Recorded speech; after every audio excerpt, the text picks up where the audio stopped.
Welcome to Timeless Chronicles. What was it like to be a prisoner at Camp Sumter, a terrifying Civil War prison? Barefoot and naked prisoners struggled to survive. Thousands perished at Andersonville. At the prison's peak, 100 men passed each day from diseases, malnutrition, and exposure. The deadline kept POWs from escaping. Union POWs at Andersonville rarely escaped. The Confederate forces guarding the prison set up a deadline to keep POWs in the camp. Enlisted soldier John Levi Mayle described the barrier. It consisted of a narrow strip of board nailed to a row of stakes, about 4 feet high. The deadline completely encircled Andersonville. The only water was contaminated with sewage. The 45,000 inmates at Andersonville shared a single water source, a man-made channel that trickled through the camp. The water is of a dark color, and an ordinary glass would collect a thick sediment, reported Private Prescott Tracy. Confederate guards inflicted cruel punishments on the POWs.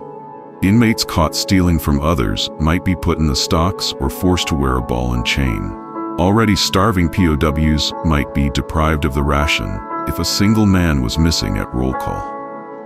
Going to the medical tents almost guaranteed an inmate's demise. Between February 25th and May 9, 1864, a total of 4,588 patients visited the Andersonville Prison Hospital, and 1,026 perished. The camp was overcrowded and relied on mass graves. Prisoner Prescott Tracy described his arrival to Andersonville.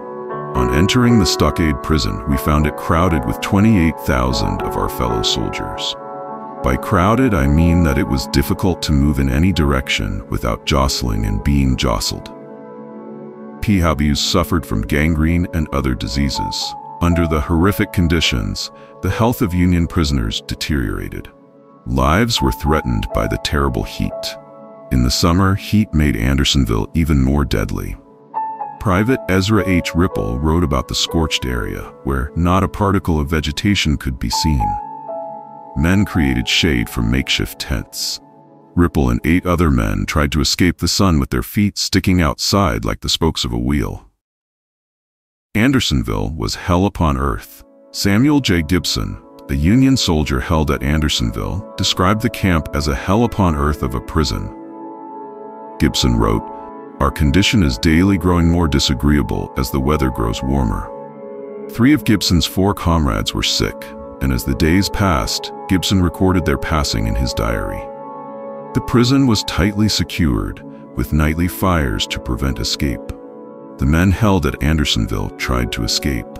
John Levi Mayle, an inmate at Andersonville, described attempts to tunnel under the wall. POWs dug at night and carried away the fresh dirt in their pockets, letting it fall as they walked the camp during the day. Sick inmates lay over the holes during the daytime, so Confederates wouldn't discover the plots. POWs had to bury members of their squads. When POWs perished, their comrades had to bury them. Union soldier Prescott Tracy wrote, "The work of burial is performed by our own men, under guard and orders, 25 bodies being placed in a single pit, without headboards, and the sad duty performed with indecent haste." The Confederates offered freedom in exchange for an oath of allegiance. The 45,000 Union prisoners at Andersonville could escape the horrific conditions, but it came at a high price. The Confederates offered freedom and money for any Union soldier who took an oath of allegiance to the Confederacy. Prescott Tracy reported, "It was very rare that their patriotism, even under such a fiery trial, ever gave way." The commander of Andersonville was executed when the Civil War ended.